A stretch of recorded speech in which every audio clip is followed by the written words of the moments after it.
बात। तो आज का लाइव राजस्थान में जो आंदोलन चल रहा था सीएचए का, और वहाँ की सरकार द्वारा क्या किया गया, ये सब जानने का मौका जो है, और उसके साथ साथ भविष्य में हम लोग क्या करने वाले हैं। तो बहुजन समाज में जन्मे सभी संतों, गुरुओं, महापुरुषों को नमन करते हुए, जिनकी वजह से आज भारत में शोषित वर्ग के लोगों को अधिकार है, उनका जानवर का जो जीवन, जानवरी जीवन जो जी रहे थे, उससे वो मनुष्य के जीवन की तरफ आगे बढ़ रहे हैं। मैं उन सभी महापुरुषों को धन्यवाद देता हूं। और आधुनिक भारत में जन्मे राष्ट्रपिता ज्योतिबा फूले, छत्रपति साहू जी महाराज, बाबा साहब अम्बेडकर, मान्यवर साहब काशीराम, महामना रामसुख वर्मा, बाबू जगदेव प्रसाद कुशवाहा, जननायक कर्पूरी ठाकुर, ऐसे जो महापुरुष, तो जिन महापुरुषों ने अपने जीवन काल में जो, क्योंकि व्यक्तिगत जीवन अपने लिए तो कीड़े मकोड़े भी जीते हैं, जो समाज के लिए जीता है, देश के लिए जीता है, ऐसे महापुरुष जो इतिहास में अजर अमर हैं, उन सभी महापुरुषों को भी नमन करता हूं। साथियों, हम लोग 1 तारीख में हमने वहाँ घोषणा की थी राजस्थान में, आजाद समाज पार्टी को बहुजन हिताय बहुजन सुखाय के रास्ते पर ले जाने के लिए प्रोफेसर राम लखन मीणा जी को आजाद समाज पार्टी राजस्थान के प्रदेश अध्यक्ष की जिम्मेदारी दी गई है। और उसके बाद 2 तारीख को आंदोलन था। 12 बजे लगभग मैं सोया था, लेटा था, तभी जयपुर पुलिस ने अरेस्ट कर लिया। अरेस्ट करके हमें थाने ले जाया गया, और अगले दिन एक धोखा देके ये कह के कि कोर्ट में पेश करेंगे, और फिर चुपचाप जो है 2 दिन का जुडिशियल कस्टडी का जो है जेसी का हमारा ऑर्डर करके, और हम 22 लोगों को जयपुर सेंट्रल भेज दिया गया। ये सरकार द्वारा किया गया धोखा था। मैं समझता हूं कि इसके लिए मैं कांग्रेस सरकार को दोषी दूं, गहलोत सरकार को, तो ये कम होगा। ये सत्ता का चरित्र है। जो भी सरकार होती है वो नहीं चाहती कि उनके खिलाफ कोई आंदोलन हो, उनके खिलाफ कोई बगावत हो, उनके प्रदेश में कोई इस तरह का माहौल बने जो सरकार के लिए खतरा हो। क्योंकि 28,000 सीएचए परिवार हैं, कोविड हेल्थ सहायक जो हैं, कोविड हेल्थ असिस्टेंट, जिनकी लड़ाई लड़ने का फैसला भीम आर्मी आजाद समाज पार्टी ने किया था, जिनको उम्मीद है कि हमारे आंदोलन के जरिए और हम जो सहयोग उनको करने वाले हैं, उनसे उनका आंदोलन सफल होगा।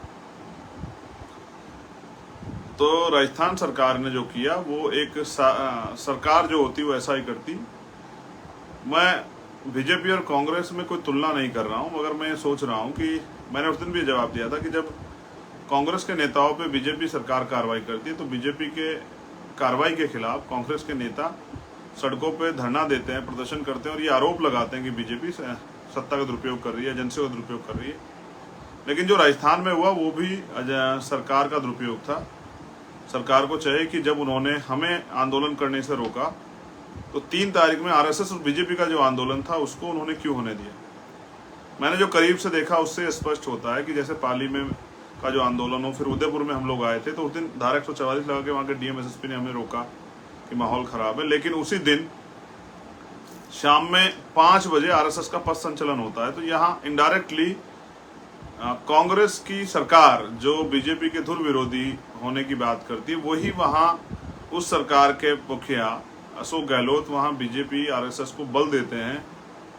वहाँ करौली जैसा दंगा होता है, और लेकिन करौली जैसे दंगे के बाद लॉ एंड ऑर्डर इतना फेल होता है कि रात को दंगा होता है, फिर सुबह दंगा हो जाता है, फिर दोपहर में दंगा हो जाता है। इससे स्पष्ट होता है कहीं ना कहीं बीजेपी के लोगों को बल देने का काम वहाँ की सरकार कर रही है। वो नहीं चाहती वहाँ तीसरा मोर्चा खड़ा हो, वो चाहते हैं बीजेपी और कांग्रेस बनी रहे। और हम ये चाहते हैं कि अब जो दलित, आदिवासी, ओबीसी, माइनॉरिटी, जो बहुजन समाज है, उन लोगों को मौका मिले।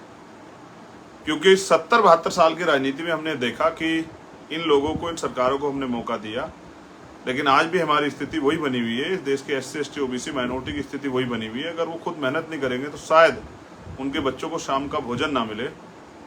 इसलिए मैं अपने साथियों के सहयोग से और उनके विचारों के अनुरूप वहाँ तीसरा मोर्चा हम खड़ा करने का प्रयास कर रहे हैं। और मुझे विश्वास है कि पिछले 5 साल में जितने त्याग, बलिदान, ईमानदारी से भीम आर्मी के कार्यकर्ताओं ने राजस्थान के वहाँ काम किया है, तो आने वाले कल में उनके काम के जरिए हम लोग वहाँ एक ताकत और विकल्प बनेंगे। बाबा साहब अम्बेडकर का सारा ध्येय जो है वो वोट पे था कि वोट की वैल्यू समझ के बहुजन समाज एकजुट हो और राजनीतिक सत्ता अपने हाथ में लेके, कानून बनाने की ताकत अपने हाथ में ले, नीतियां बनाने की ताकत अपने हाथ में ले। अभी तक बहुजन समाज अपनी वोट की वैल्यू नहीं समझ पाया और वो स्वर्ण जाति द्वारा जो आधारित पार्टी बनी उनका पिछलग्गू बना हुआ है। मैं समझता हूं कि अब उन्होंने पिछलग्गूपन उनको छोड़ देना चाहिए और टुकड़ों में बटे बहुजन समाज को एकजुट करना चाहिए। तो फिर अगले दिन संडे था, ये एक सोचा समझा षड्यंत्र था, क्योंकि 3 तारीख का आंदोलन आरएसएस बीजेपी का वहां सफल कराना था मुख्यमंत्री जी को, इसलिए हम 22 लोगों को जेल भेजा गया। मंडे के दिन हमारे वकीलों ने, हमारे प्रदेश अध्यक्ष ने, वहां की टीम ने मेहनत की, पूरे देश के लोगों ने ज्ञापन दिया, तब जाके उन्होंने हमारी बेल बाउंड जो है वो एक्सेप्ट किए। मैं समझता हूं कि ये राजस्थान सरकार का फेलियर है कि वो सरकार का, तो वो सरकार जो है आम आदमी को तो रिलीफ नहीं दिला पा रही, लेकिन वो शोषण ज्यादा कर रही है उन वर्गों का जिनसे उन्होंने वोट लिया और जिनके लिए उनको काम करना था। मेरे आज भी याद है जब 2 अप्रैल 2017 का आंदोलन हुआ तो राजस्थान में बड़े पैमाने पर आंदोलन हुआ और इस सरकार, जो वर्तमान की सरकार है, इनके नेताओं ने भरोसा दिलाया कि जो झूठे मुकदमे बीजेपी के लोगों ने हम उनको वापस लेंगे। फिर 2019 में नहीं लिए गए, 19 में इस नाम पे वोट लिया गया, फिर उसके बाद जो है पंचायत चुनाव में इस नाम पे वोट लिया गया, लगातार इस नाम पे वोट लिया जाता रहा और अभी तक वो मुकदमे वापस नहीं हुए। आज भी वहाँ अधिकारी कर्मचारी बीजेपी शासित राज्यों की तरह पीड़ित हैं, सताए जा रहे हैं। तो इस सरकार को ज्यादा दिन अवसर देने का मतलब ये है कि अपने पैरों पे कुल्हाड़ी मारना। मैं वहां के बहुजन समाज से भी निवेदन करूंगा कि अपनी लड़ाई को समझें। एक धन्यवाद मैं पूरे चाहता हूं आजाद समाज पार्टी कार्यकर्ताओं का, उन शुभचिंतकों का जिनको इस बात की फिक्र थी कि गहलोत सरकार द्वारा जो कार्रवाई की जा रही है वो गलत है। मैं उन सभी साथियों का भी धन्यवाद देता हूं, स्पेशली भीम आर्मी के कार्यकर्ता, क्योंकि उन्होंने हम 22 लोगों की रिहाई के लिए पूरे देश में प्रोटेस्ट किया। मुझे समय नहीं मिला साथियों, मैं बात नहीं कर पाया आपसे, क्योंकि मैं रिहा होने के बाद मेरे पास जिम्मेदारी थी कैडर कैंप की, तो मैं इसलिए लखनऊ चला गया, 2 दिन वहां रहा। और आज माननीय राष्ट्रीय अध्यक्ष भीम आर्मी के पिताजी, जिनके जब उनकी डेथ हुई मैं उसमें भी शामिल नहीं हो पाया क्योंकि मैं छत्तीसगढ़ कैडर के लिए जा रहा था, तो आज मैं उनके श्रद्धांजलि सभा में शामिल हुआ। तो मैं समझता हूं कि सोशल रिस्पॉन्सिबिलिटी भी थी, लेकिन जिन साथियों ने मेहनत की है, संघर्ष किया, जिन्होंने आवाज़ उठाई, उन साथियों का धन्यवाद करना मेरी जिम्मेदारी है। आपने मुझे बल दिया, आपने इस लड़ाई को और मजबूत किया, मैं आप सबका धन्यवाद करता हूँ, ऋणी हूँ और विश्वास दिलाता हूँ कि आगे भी इस लड़ाई को ऐसे ही हम लोग जारी रखेंगे। बस आप सहयोग से अपने यहाँ मजबूत संगठन बनाते रहिए। जो अपमान राजस्थान सरकार द्वारा किया, मुझे विश्वास है कि भीम आर्मी का समर्पित, मेहनती, ईमानदार, संघर्षशील और मेरा गरीब कार्यकर्ता इस अपमान का बदला जरूर लेगा। वो वहाँ मजबूत संगठन बनाएगा और अपनी राजनीतिक शक्ति बनाएगा, और राजनीतिक शक्ति के जरिए जिन अधिकारी कर्मचारियों ने हमारे कार्यकर्ताओं का शोषण किया, उनको भी एक बार ये एहसास दिलाना जरूरी होगा कि वो ये समझे कि सरकार परमानेंट के लिए नहीं होती, सरकार तो आती जाती रहती है। इस तरह का व्यवहार और इस तरह से किसी पार्टी या कार्यकर्ता को शोषण या उनके अधिकारों को छीनना, ये अच्छी बात नहीं।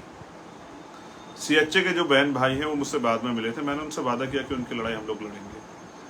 सीएचए के अलावा भी वहाँ रीट में भी कई ऐसी भर्तियाँ है, एसआई की, पुलिस की, सब में घोटाले खबर है। उन सब मुद्दों पे हम लोग काम करेंगे। वहाँ की प्रदेश कमेटी मिलकर वो कर रही है, वहाँ की लीडरशिप काम कर रही है।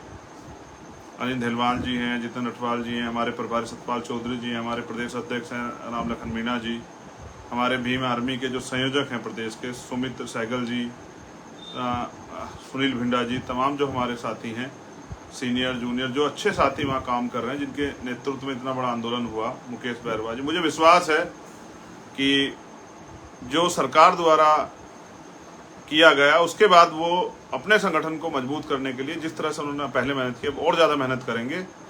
और मेरा ये विश्वास है कि आने वाले कल में राजस्थान में बहुजन समाज की राजनीति कामयाब होगी और इस आंदोलन के जरिए शोषित वर्ग के लोगों में बड़ा नेतृत्व तैयार होगा।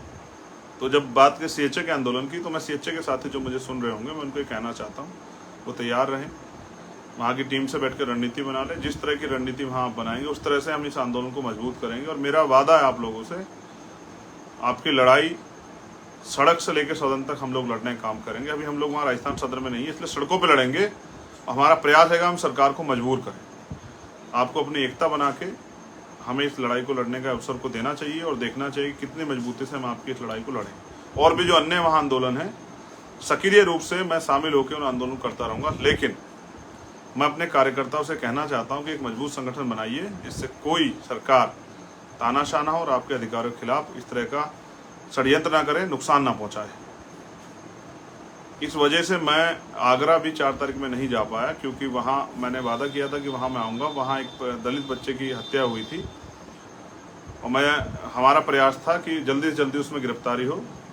मैं बहुत जल्द उनके परिवार से मिलने जाऊँगा। मैंने वहाँ के अधिकारियों से बात की थी, मुझे भी खबर है कि वहाँ गिरफ्तारी हुई है, लेकिन फिर भी उस परिवार से मिलने जाऊँगा। मैं पूरे देश में बहुजन समाज के जो कार्यकर्ता हैं, भीम आर्मी, भारतीय एकता मिशन, आज़ाद समाज पार्टी के, आज उनसे अपील कर रहा हूँ कि हालात बहुत अच्छे नहीं हैं। हमें अपने महापुरुषों के आंदोलन को मजबूत करना है और हमें किसी के पिछलग्गू नहीं बनना है। बीजेपी हो, कांग्रेस हो या कोई अन्य पार्टी हो, हमारी एक ही पार्टी है, आज़ाद समाज पार्टी। हमारा एक ही संगठन है, भीम आर्मी। और इस संगठन को अपने खून पसीने सींच के हम ताकतवर संगठन बनाएंगे, जिसकी एक ललकार से सरकारों की जमीन सरक जाएंगी। ऐसा मैं चाहता हूँ। इसलिए मेरी आपसे अपील है कि आप मजबूती से काम करें, क्योंकि कोई सरकार आपको थाली में परोस के आपके अधिकार नहीं देगी। आपको इसके लिए संघर्ष करना पड़ेगा। मेरा ऐसा भी मानना है कि टुकड़ों बटा बहुजन समाज को एकजुट करने की जिम्मेदारी जो हमने ली है, उसमें भी आप योगदान देंगे और आप अब ये पिछलग्गू समाज न बन के शासक समाज बनने के लिए जो कीमत चुकानी पड़ती है, उस कीमत को, उस संघर्ष को भी देने के लिए तैयार हो जाएंगे।